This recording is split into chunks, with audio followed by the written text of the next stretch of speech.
November 10, 1944, Camp Livingston, Louisiana.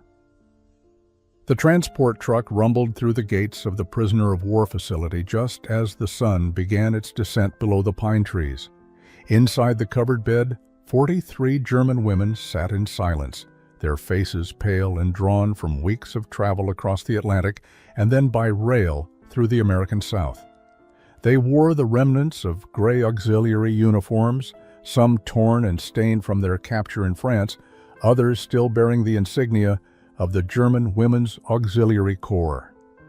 These were not the prisoners Camp Livingston had been expecting.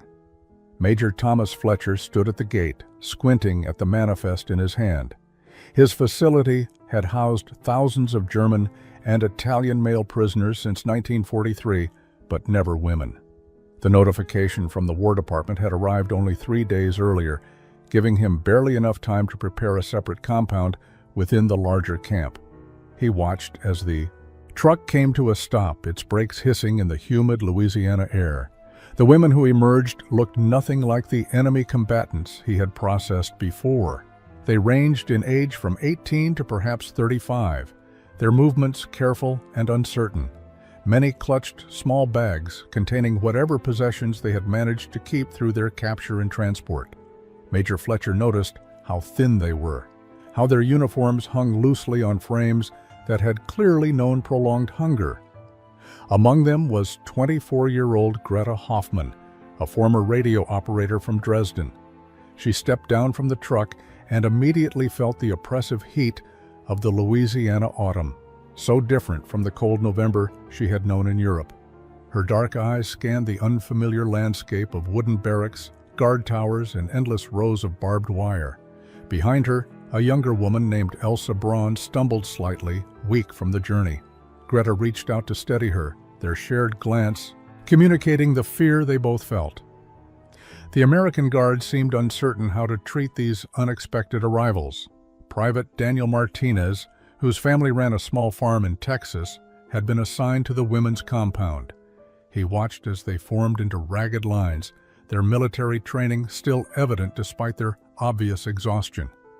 One woman, barely more than a girl, began to sway on her feet. Martinez moved forward instinctively, offering his arm for support, but she recoiled from his touch, her eyes wide with fear. Major Fletcher began the processing with formal efficiency, explaining through an interpreter the camp rules and expectations.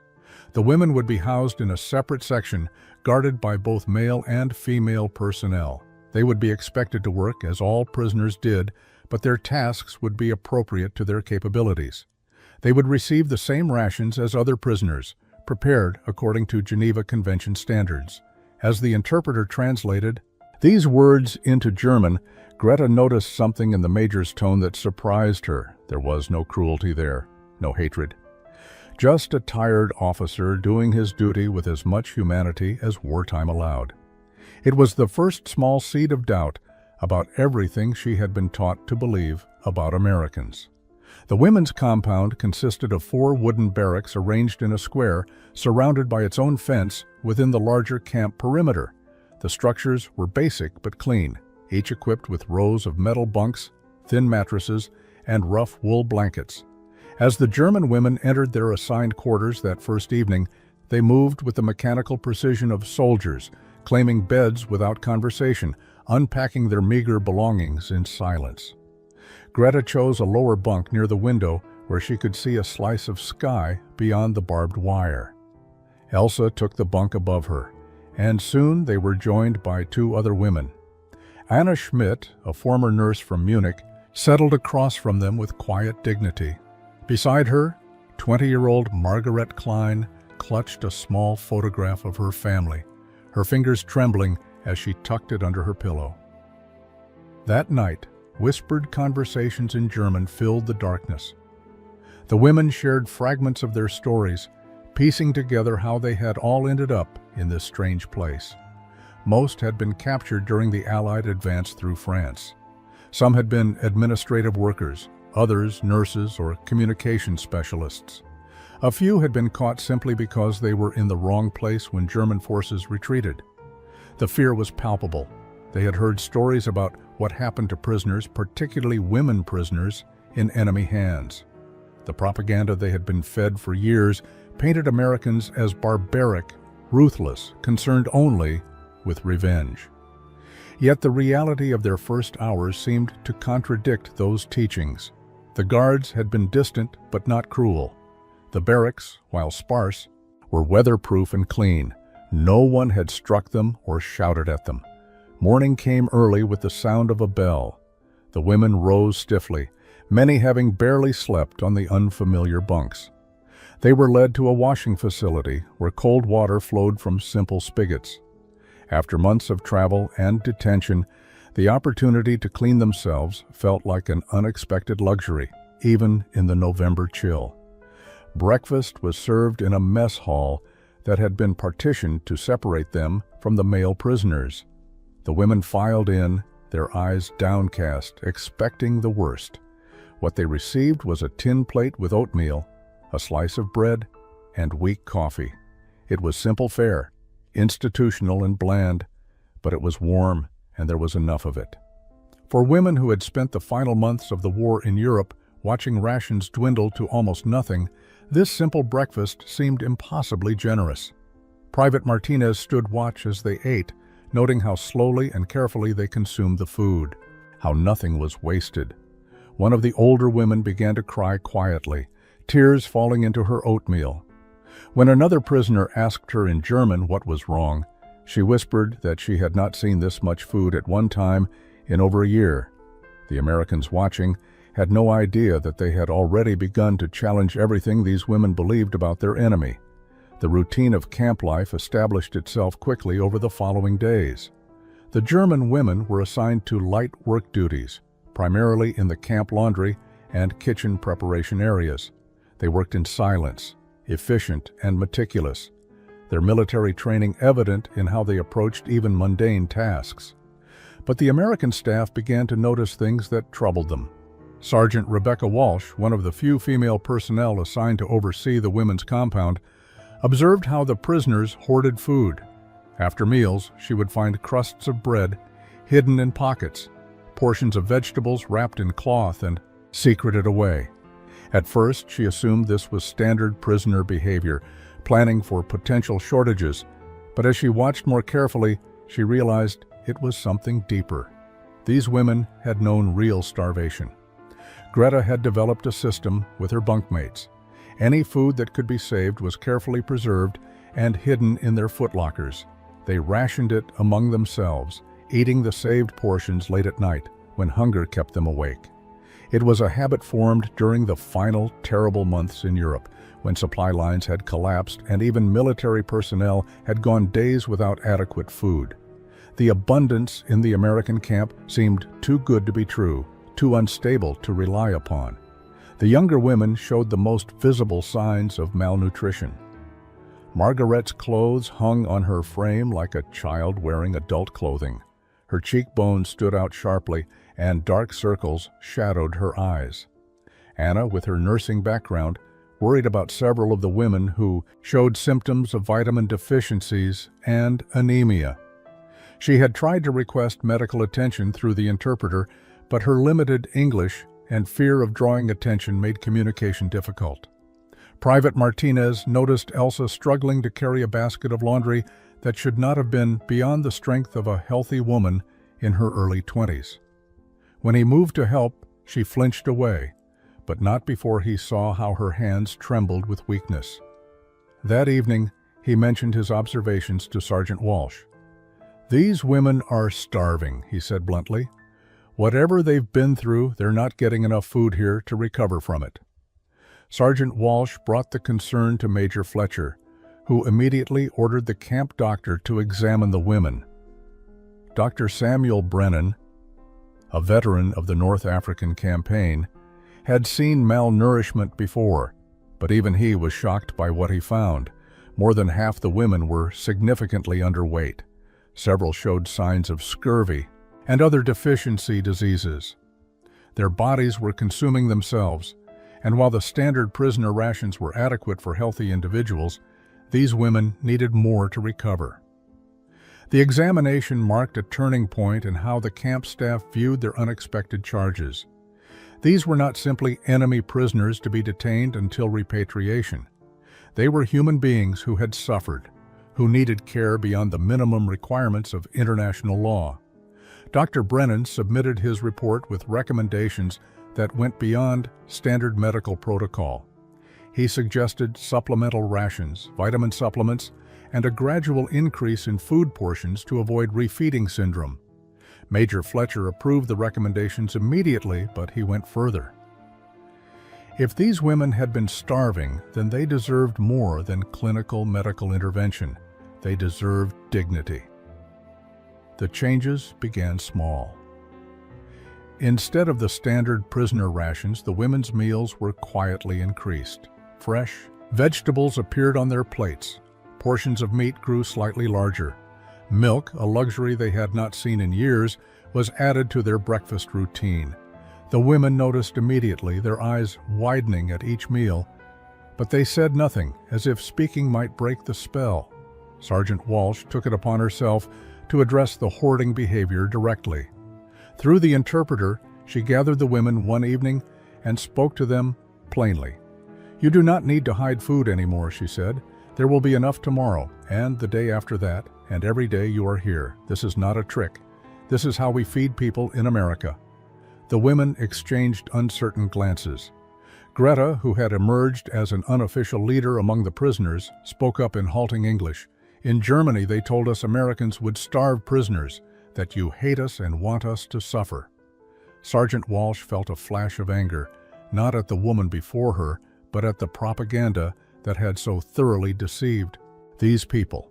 "We don't hate you," she replied firmly. "You're prisoners, yes, but you're still human beings. That matters here."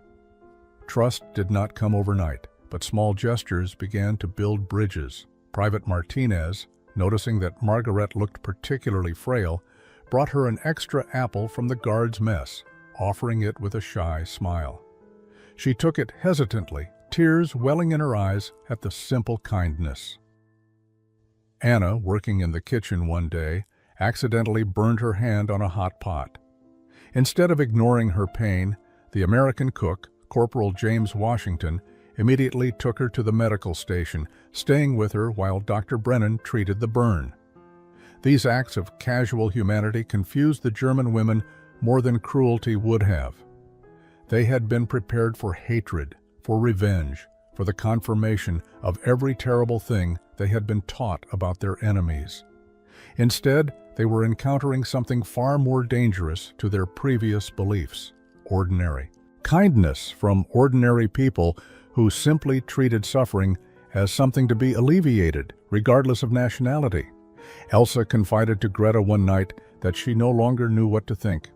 If Americans are supposed to be monsters, why do they care if we're hungry? Why does that doctor look at us with concern instead of contempt? Greta had no answers, only her own growing confusion about everything she had once believed without question. November 20th, 1944. The calendar marked exactly 10 days since the German women had arrived at Camp Livingston. Major Fletcher called an assembly in the women's compound, his presence signaling that something important was about to happen. The 43 women gathered in the common area between their barracks, their faces reflecting curiosity mixed with apprehension. Announcements in prison camps rarely brought good news. Through the interpreter, Major Fletcher explained that the fourth Thursday of November was an important American holiday called Thanksgiving. It was a day when Americans gathered with family to express gratitude and share an abundant meal together. This year, Thanksgiving would fall on November 23rd, just 3 days away. The major paused, seeming to choose his words carefully. He explained that the camp command had decided to include the women prisoners in the traditional Thanksgiving dinner, providing them with the same meal that would be served to American personnel. The interpreter's translation was met with confused silence. The women exchanged glances, unsure they had understood correctly. Greta raised her hand tentatively before speaking in her careful English. "We will eat the same food as American soldiers?" Major Fletcher nodded. "The same food? Yes, it's a tradition here. On Thanksgiving, everyone at this camp, regardless of who they are, gets a proper holiday meal. The announcement sparked hushed conversations in German throughout the rest of the day. The women could not comprehend why their captors would share a special celebration with prisoners.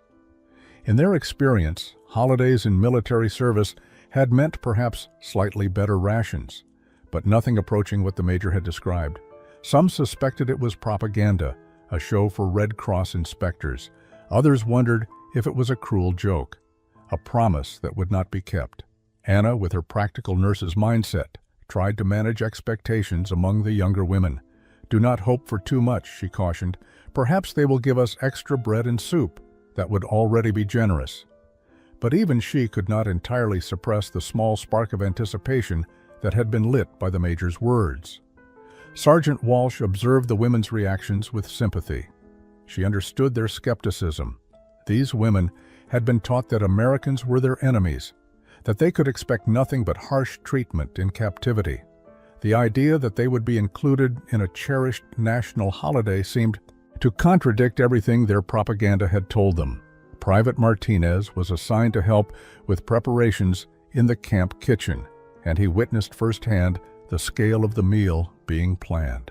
Turkeys were being thawed, potatoes delivered by the sack, canned vegetables stacked in preparation. The camp cooks, led by Corporal Washington, approached the task with the seriousness of a military operation. This wasn't just about feeding people. It was about upholding a tradition that spoke to something fundamental about American identity.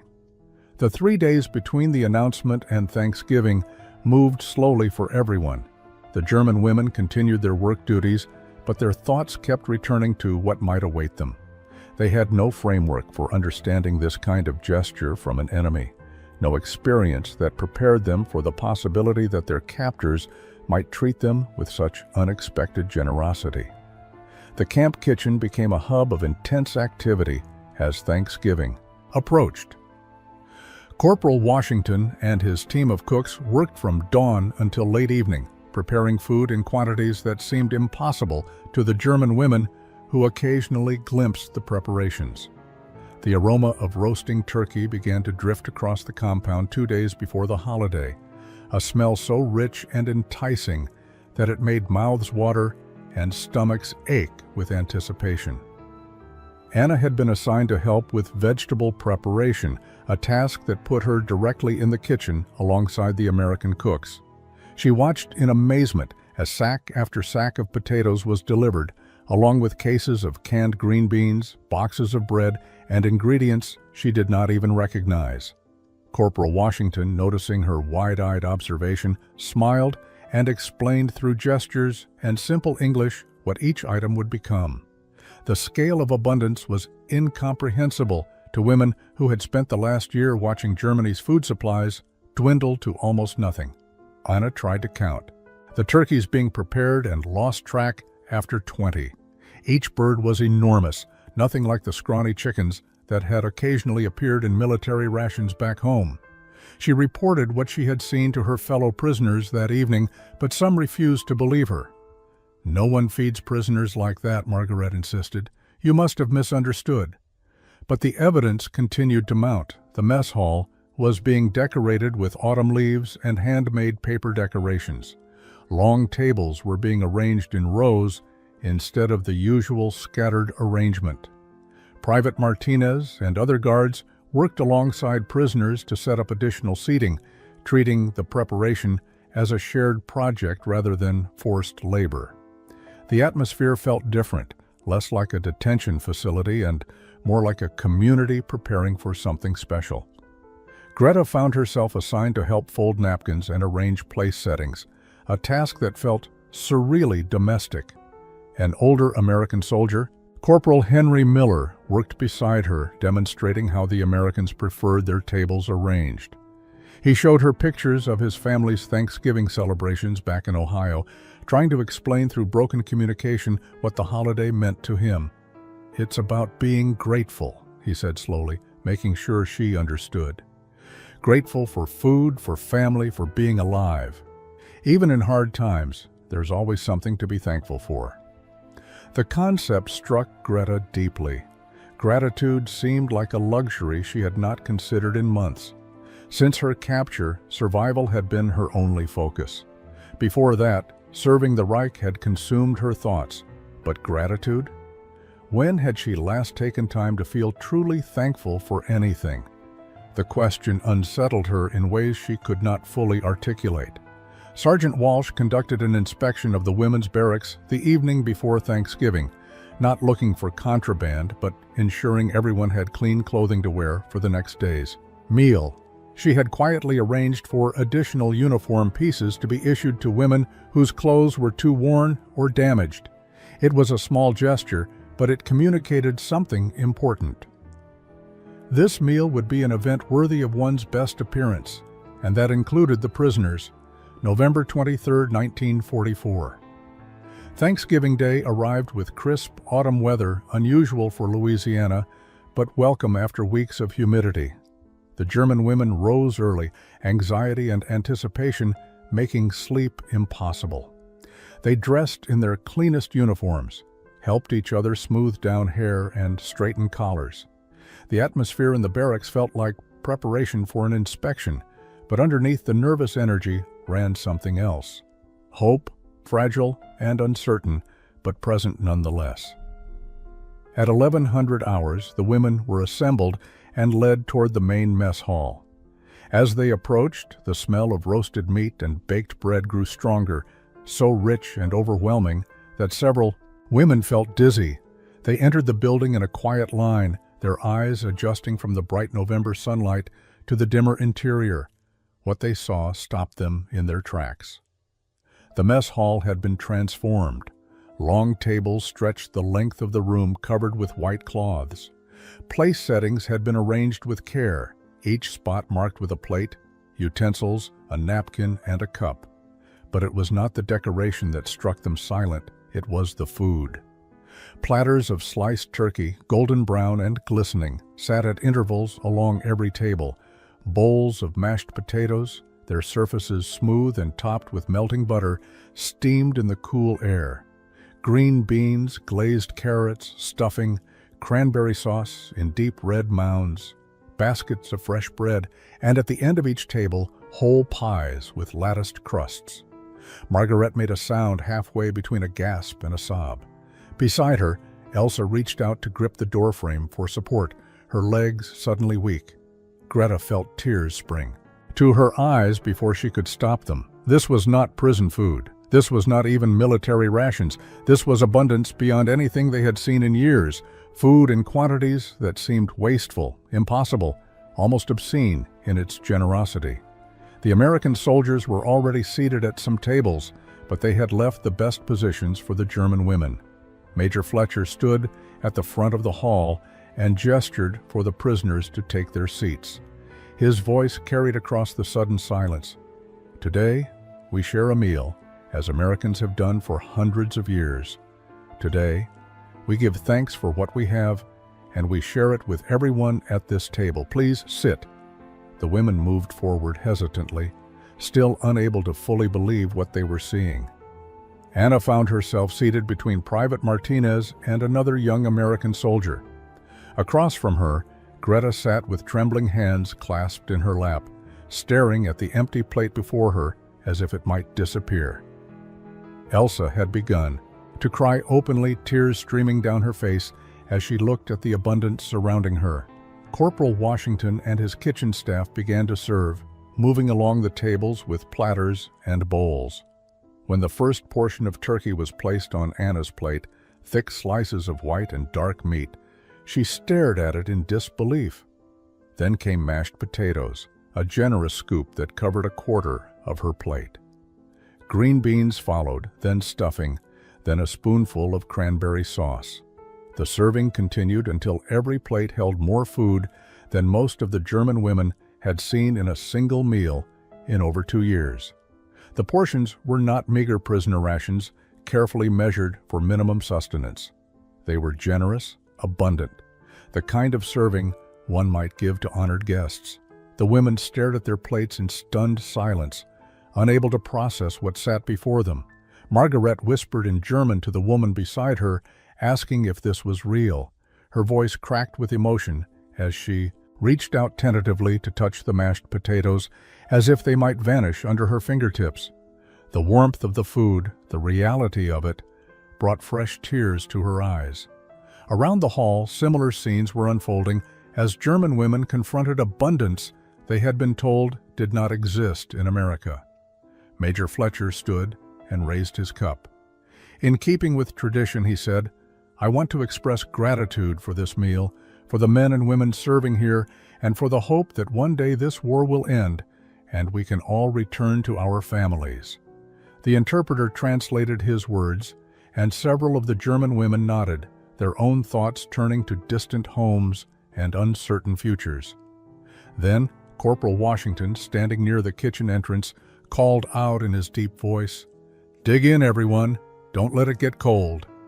The American soldiers began to eat, the casual normalcy of their actions giving the German women permission to do the same. But picking up a fork felt like crossing an invisible threshold, accepting something they did not fully understand. Greta cut a small piece of turkey, her hands shaking as she brought it to her mouth. The meat was tender, seasoned with herbs, moist and flavorful in ways she had almost forgotten food could be. She chewed slowly, her eyes closing as taste and memory collided. This was food prepared with care, with skill, with the assumption that the people eating it deserved something good. She had not felt deserving of anything in so long that the simple act of eating well felt like forgiveness she had not earned. Anna tried the mashed potatoes next, creamy and rich with butter, and found herself unable to stop the tears that began to fall. She was not alone. Throughout the hall, German women were crying as they ate, overwhelmed by flavors they had nearly forgotten existed, by the sheer abundance of what had been given to them, by the contradiction between what they had been taught and what they were experiencing. Private Martinez, sitting beside Anna, noticed her tears and felt his own eyes sting with sympathy. He wanted to say something comforting, but did not know if she would understand his English or trust his intentions. Instead, he simply passed her the basket of bread, a small gesture of shared humanity that needed no translation. She took a piece with a trembling thank you, one of the few English phrases she had learned. The meal continued in relative quiet, the usual boisterous atmosphere of a military dining hall subdued by the emotional weight of the moment. American soldiers watched their former enemies experience something that seemed to break through barriers stronger than barbed wire or guard towers. As the initial shock of the meal subsided and plates began to empty, something unexpected happened. Conversation started, tentative at first, then growing more natural as food worked its ancient magic of bringing people together. Private Martinez attempted to explain to Anna what each dish was called, pointing and speaking slowly. "Turkey," he said, gesturing to the meat. "Thanksgiving turkey." Anna repeated the word carefully, her accent thick, but her effort genuine. Across the table, Corporal Miller was showing Greta photographs from his wallet, pictures of his wife and 2 young daughters back in Ohio. He pointed to the image of a table laden with food, similar to what surrounded them now. "Thanksgiving," he explained. "Every year, my family." He gestured around the mess hall. "Like this, but home." Greta studied the photographs, seeing in them a life that seemed impossibly distant from her current reality. "Your daughters," she said in halting English. "Very beautiful." The simple exchange opened a floodgate. Other soldiers began sharing their own Thanksgiving memories, using gestures and simple words to bridge the language barrier. They spoke of grandmothers who cooked for days, of family arguments over who made the best pie, of traditions passed down through generations. The German women listened with fascination, glimpsing through these stories a vision of American life that contradicted everything their propaganda had taught them. Sergeant Walsh sat with a group of younger German women, including Elsa and Margaret.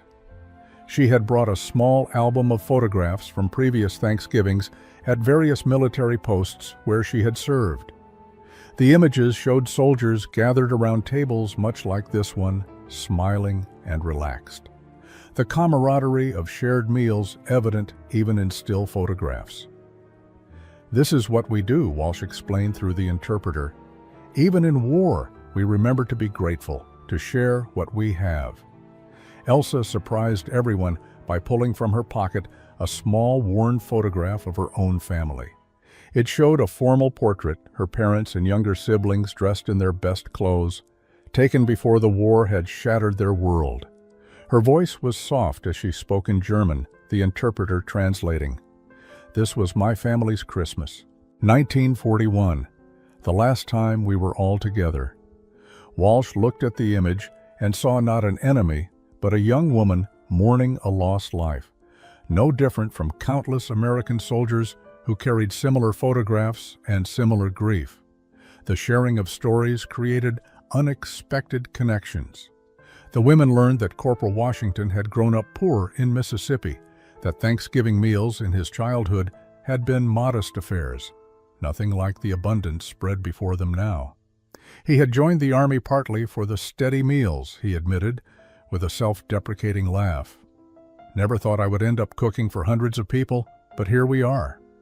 His honesty about his own humble origins surprised the German women, who had been taught that all Americans lived in luxury and excess.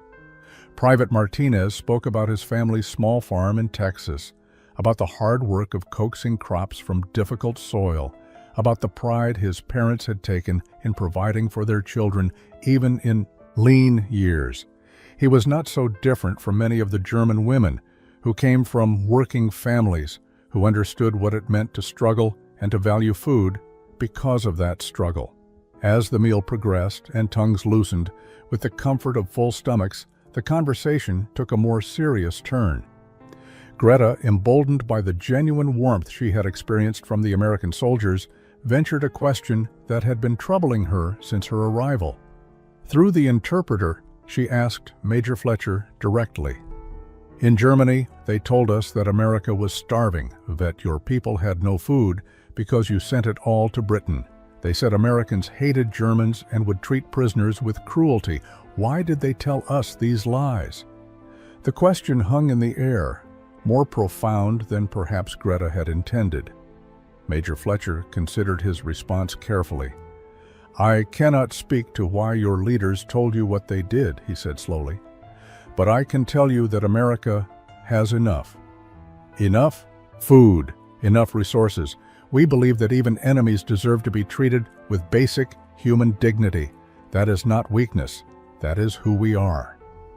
The interpreter translated, and several German women nodded, their faces reflecting deep thought. Anna spoke up, her voice carrying across the now quiet hall.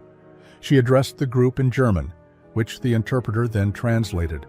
"We were told that American soldiers were savages, that they showed no mercy to prisoners, especially women. We were told to fear capture more than death.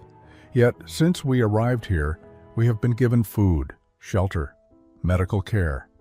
We have been treated with more kindness than we received from our own officers in the final months of the war. How do we reconcile what we were taught with what we have experienced?" The question opened a flood of similar confessions from other German women. They had been taught that America was a nation of criminals and degenerates, morally corrupt and materially weak. They had been told that American soldiers were cowards who relied on superior numbers and equipment because they lacked the courage and discipline of German forces. They had been assured that German victory was inevitable, that American resolve would crumble under sustained pressure. Yet everything they had experienced since their capture contradicted these teachings. The American soldiers were not cowards, but ordinary young men doing their duty with a mixture of professionalism and compassion. The country was not starving, but possessed abundance beyond German imagination. The treatment they received was not cruel, but marked by an attention to dignity that had been absent from their own military experience. Corporal Washington spoke up, his voice gentle but firm. The interpreter worked to convey his southern drawl and cadence. "I imagine you were told what your leaders needed you to believe to keep you fighting their war. That's what propaganda does. It makes enemies into monsters so you don't see them as people. But here's the truth. Most Americans don't hate Germans. We hate what your country's government has done, the war it started, the suffering it caused. But you are just people caught up in something bigger than yourselves, just like us." His words struck deep. Several women began to cry again, but these were different tears than before. These were tears of recognition, of understanding that they had been deceived, that the worldview they had been given was built on lies. For young women who had believed they were serving a righteous cause, this realization was devastating in its implications. The Thanksgiving meal concluded with slices of pumpkin and apple pie, desserts so rich and sweet that they seemed like dreams made tangible. As the women savored these final courses, the reality of their situation settled over them with new weight. They had been given this remarkable experience, this glimpse into a world they had been taught did not exist, but they had no way to share it with anyone back home. The International Red Cross allowed prisoners to send brief, censored letters, but how could they possibly convey what they had experienced today?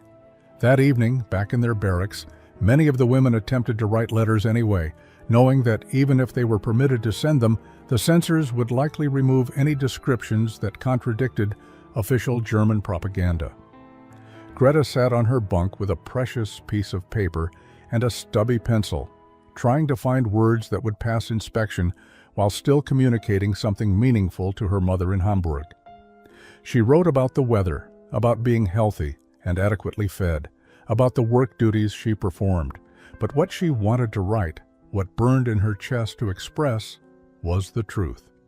She wanted to tell her mother that Americans had served her a feast on their national holiday, that they had included enemy prisoners in their celebration with genuine generosity. She wanted to describe the abundance, the kindness, the fundamental decency she had encountered. But such words would be censored, or worse, might bring suspicion upon her family for receiving a letter from a daughter who had clearly been corrupted by enemy influence. Anna faced a similar dilemma as she attempted to write to her younger sister. How could she explain that everything they had been taught about America was false? How could she convey that their enemies were treating her better than her own officers had in the final chaotic months before her capture?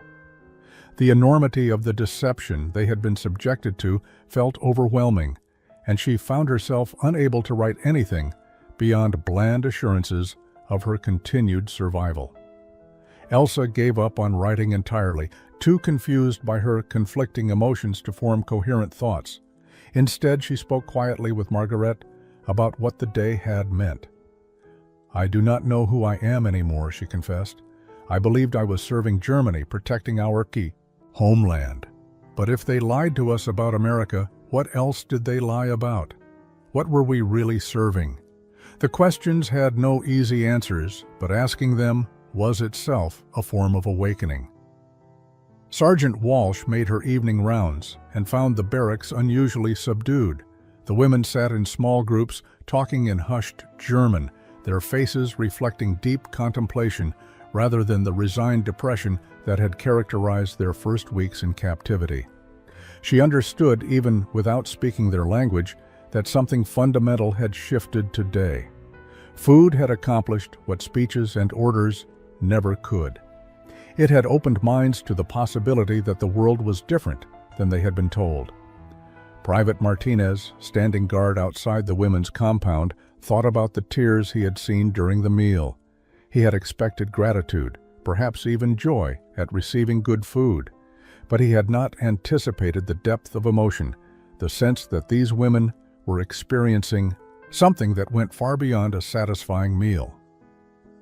The days following Thanksgiving brought a noticeable change in the atmosphere of the women's compound. The German prisoners seemed less guarded, more willing to engage with their American captors beyond the minimum required interactions. The meal had created a foundation of trust, fragile but real, upon which new relationships began to build.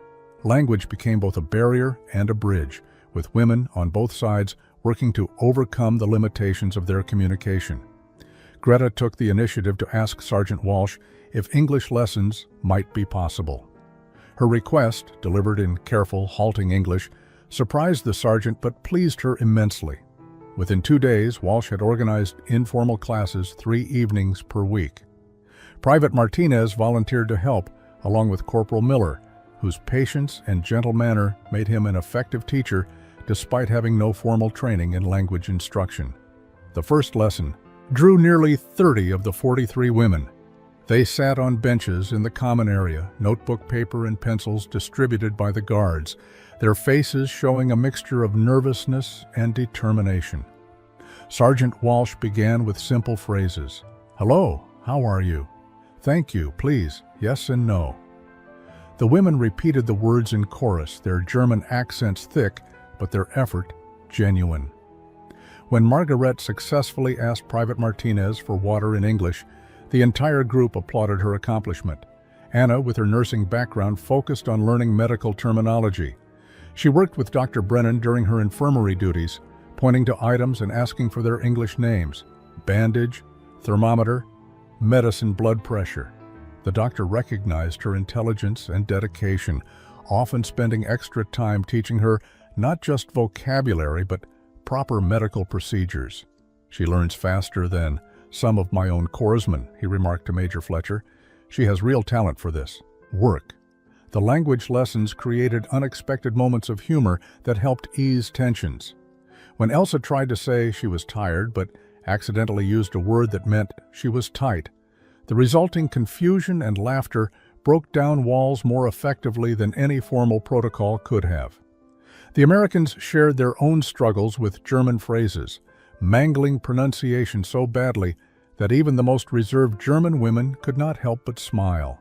Corporal Washington taught food-related vocabulary during kitchen duties, holding up items and saying their names while the women repeated after him. Potato, carrot, onion, bread, chicken. The lessons were practical and immediate, giving the women words they could use in their daily work. More importantly, they transformed routine tasks into opportunities for connection. When Anna could ask for the knife in English instead of gesturing, both she and the American cooks felt a small victory. These language exchanges revealed personalities that had been hidden behind the formality of enemy status. The Americans discovered that Greta had a sharp wit, that Elsa loved to sing, that Margaret could draw beautiful sketches. The German women learned that Private Martinez missed his girlfriend terribly, that Sergeant Walsh had wanted to be a teacher before the war, that Corporal Miller could tell jokes that transcended language barriers through physical comedy alone. They were becoming, slowly but unmistakably, not just prisoners and guards, but people who knew each other. December brought colder weather and troubling news from Europe. Allied forces continued their advance into German territory, and reports began filtering back about what they were discovering. Major Fletcher received regular intelligence briefings, and the information he read disturbed him deeply. He faced a difficult decision about whether to share this information with the German women. They had a right to know what was being discovered in their homeland, yet the revelations would be devastating. After consulting with Dr. Brennan and Sergeant Walsh, Fletcher decided that truth, however painful, was preferable to allowing the women to remain ignorant. He called an assembly on December 8th and announced that American newspapers would be made available in the camp library, including those with reports from Germany. The women who could read English would be able to access information about the war's progress and conditions in their homeland. The interpreter would be available to help translate articles upon request. Greta was among the first to enter the library that afternoon. She had developed enough English reading comprehension to work through newspaper articles slowly, using a dictionary Walsh had provided. The first article she read described the discovery of labor camps in occupied Poland. The words were clinical, journalistic, but the implications were horrific. Systematic starvation, forced labor under brutal conditions, mass graves containing thousands of bodies. Her hands began to shake as she continued reading. Anna found her there an hour later, tears streaming down Greta's face as she stared at photographs that accompanied the articles. The images were grainy black and white, but clear enough to show skeletal figures behind barbed wire, piles of emaciated bodies, the infrastructure of industrial-scale death. Anna sank into the chair beside her, and together they read in stunned silence, the interpreter, helping them understand passages that were beyond their English comprehension. Other women gathered as word spread through the compound. The articles described camps with names they had never heard: Bergen-Belsen, Dachau, Treblinka. The reports detailed systematic murder of Jews, political prisoners, Roma, homosexuals, anyone deemed undesirable by the Nazi regime. The scale of it was incomprehensible. Not hundreds or even thousands, but millions of people killed in organized, bureaucratic fashion. This was not collateral damage from war. This was planned extermination. The German women's reactions ranged from disbelief to horror to desperate denial. Some insisted the reports must be Allied propaganda, exaggerations designed to justify the war against Germany. But others, confronted with photographs and eyewitness accounts from multiple sources, could not sustain that denial. They had to face the possibility that they had served a regime engaged in crimes beyond imagination, that the uniform they had worn represented something monstrous. Margaret became physically ill, vomiting in the latrine as the full weight of the revelations hit her. She had believed she was serving her country's defense, protecting German homes and families from foreign aggression. Instead, she had been part of a system that murdered innocents on an unprecedented scale. The cognitive dissonance was unbearable. How could both things be true? How could she have served evil while believing she served good? That evening, the barracks were silent except for muffled crying. Women lay in their bunks, grappling with information that shattered their understanding of themselves and their country. The weeks following the revelation about concentration camps brought profound soul-searching among the German women. They faced questions about complicity and responsibility that had no easy answers. Most had been low-ranking auxiliary personnel, far from decision-making power, but they had worn the uniform and contributed to the war effort. Did ignorance absolve them? Did good intentions matter when the cause they served was evil? Major Fletcher observed their struggle with sympathy tempered by justice. These women clearly had not known about the death camps, had not participated directly in atrocities, but they had been part of the machinery that made such horrors possible.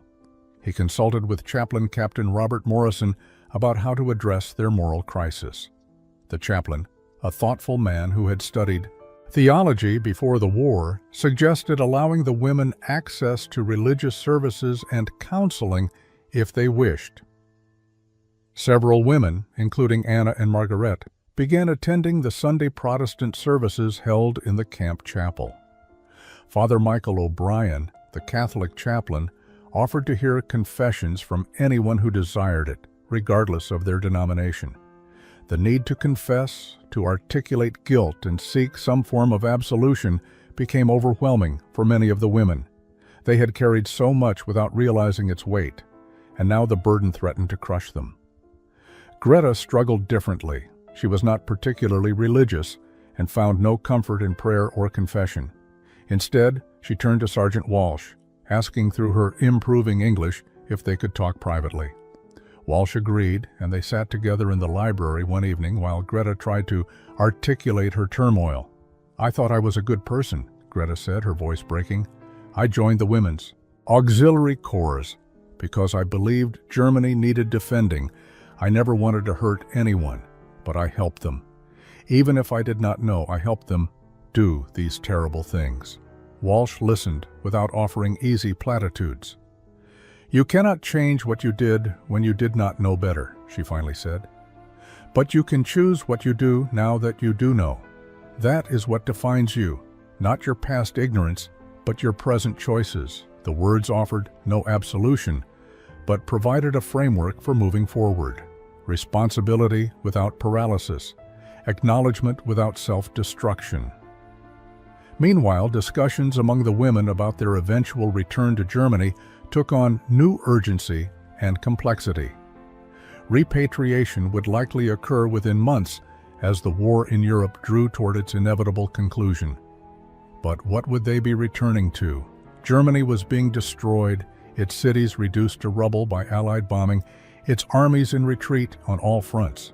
More troubling, what kind of reception would they receive as women who had been captured and held by the Americans? Elsa voiced the fear many shared during a quiet conversation in the barracks. They will say we were corrupted by the enemy, that we betrayed Germany by accepting kindness from Americans. They will not want to hear that we were treated well, that we learned their propaganda was lies. It would challenge everything they still believe. The prediction was probably accurate. The women who returned would face suspicion and hostility, perhaps worse. But staying was not an option. They were prisoners of war, subject to repatriation under international law. America was not their home and could never be, regardless of how well they had been treated. As winter deepened and Christmas approached, an unexpected development began to change the trajectory of the women's futures. Local families from nearby communities, having heard about the German prisoners through church networks and newspaper articles, began to reach out to camp. Authorities. They offered to host small groups of women for Christmas Day, wanting to share the holiday with people far from home. Major Fletcher was initially skeptical, concerned about security and the potential for incidents, but the sincerity of the offers moved him. After careful screening and consultation with his superiors, Fletcher approved a limited program. 10 women, chosen for their good conduct and improving English skills, would be allowed to spend Christmas afternoon and evening with local families under light guard supervision. The announcement created tremendous excitement and anxiety among the prisoners. Greta, Anna, Elsa, and Margaret were all selected, along with 6 others who had shown positive adjustment to camp life. The Henderson family, owners of a small farm outside Alexandria, Louisiana, requested to host 3 women. Edward and Martha Henderson had 2 sons serving in Europe and felt compelled to show kindness to young women who reminded them of the hardships their own boys might be facing. When they arrived at camp on Christmas morning to collect their guests, Martha Henderson embraced each woman gently, her maternal warmth immediately putting them at ease. The drive to the Henderson farm took 20 minutes through Louisiana countryside. The German women stared out the windows at the landscape, so different from anything they had known in Europe. Even in December, vegetation remained green. Farmhouses dotted the rolling land, most modest but well-maintained. There was no visible war damage, no ruins, no evidence of the devastation that had become normal in Germany. The absence of destruction was itself remarkable. The Henderson home was a white wooden farmhouse, simple but comfortable, with a wide porch and large windows. Inside, the smell of baking ham and sweet potatoes filled the air. Martha had prepared a Christmas dinner that, while not as elaborate as the Thanksgiving feast, was generous and lovingly made. The table was set with her good china, fresh flowers arranged in a vase at the center. She had made the women feel not like prisoners on supervised leave, but like honored guests. During the meal, the Hendersons asked about the women's families, their lives before the war, their hopes for the future. The questions were gentle, genuinely curious rather than interrogating. Greta found herself talking about her childhood in Dresden, about her father's bookshop and her mother's garden. Anna described her nursing training, her desire to heal people, how that calling had led her to join the military medical corps. Margaret showed them her sketches, drawings she had made in the camp of birds and flowers, her artistic talent evident despite limited materials. Edward Henderson brought out a map and asked the women to show him where they were from in Germany. As they pointed to their hometowns, his expression grew somber. Many of these cities had been heavily bombed by Allied forces. The women knew this, but seeing recognition in Edward's eyes brought the reality home anew. "I am sorry for what your families are enduring," he said quietly. The Christmas visits with local families planted seeds that would grow into something unexpected. The Henderson family, deeply moved by their time with Greta, Anna, and Margaret, began corresponding with Major Fletcher about a remarkable possibility. They wanted to sponsor one of the women for immigration to the United States after the war. The idea was unprecedented, controversial, and legally complex, but it represented a genuinely American impulse toward redemption and second chances. Other families who had hosted German women made similar inquiries. The Caldwell family wanted to help Elsa, whose artistic talent and gentle nature had touched them deeply. The Robinsons, an older couple whose son had died at Normandy, found in Anna a daughter figure who reminded them that even enemies were human beings deserving of compassion. These families recognized that the young women they had met were not ideological Nazis, but ordinary people caught in extraordinary circumstances. Major Fletcher forwarded these requests to the War Department with his own recommendation for consideration. He noted the women's genuine transformation, their remorse upon learning about their country's crimes, and their positive contributions to camp life. He argued that allowing some to remain in America would demonstrate the nation's commitment to its founding principles of offering refuge and opportunity to those willing to embrace American values. The response from Washington was cautiously optimistic. While mass immigration of former enemy nationals was impossible, individual cases might be considered after the war's conclusion, particularly for those with American sponsors willing to guarantee employment and housing. The women would need to renounce any allegiance to the Nazi regime, demonstrate English proficiency, and show evidence of successful integration into American society. It was a narrow path, but it was a path. When Major Fletcher shared this information with the women in January 1945, the reaction was mixed. Some felt overwhelming gratitude for the possibility of a future in America. Others struggled with the idea of abandoning Germany entirely, feeling that doing so would be a final betrayal of their homeland. The choice was not simple, not purely practical. It involved fundamental questions of identity, loyalty, and what it meant to belong somewhere. Greta spent sleepless nights wrestling with the decision. The Henderson family had explicitly offered to sponsor her, promising help with education and employment. They saw potential in her intelligence and language skills, believed she could build a meaningful life in Louisiana. But accepting meant acknowledging that she could never truly go home, that the Germany she had known no longer existed and might never exist again. It meant choosing a new identity, becoming something other than what she had been. Anna faced similar turmoil. Dr. Brennan had offered to help her complete nursing certification in America, providing a path to the profession she had always desired. The opportunity was extraordinary, far beyond what she could expect in devastated post-war Germany. But her family was there, her younger sister, who she had not heard from in over a year. How could she abandon them to pursue her own future in a foreign land? May 8, 1945. Victory in Europe Day. The war that had consumed the world for nearly 6 years was finally over. Germany had surrendered unconditionally, and across America, celebrations erupted in streets and town squares. At Camp Livingston, the mood was jubilant among American personnel, but deeply complicated for the German prisoners. Their country had been defeated, their world irrevocably changed, and now they faced decisions about futures that seemed impossibly uncertain. Repatriation. Procedures began immediately for most German prisoners across the United States. Transport ships were being organized to return tens of thousands of men and women to occupied Germany. The process would take months, but the machinery of demobilization was already in motion.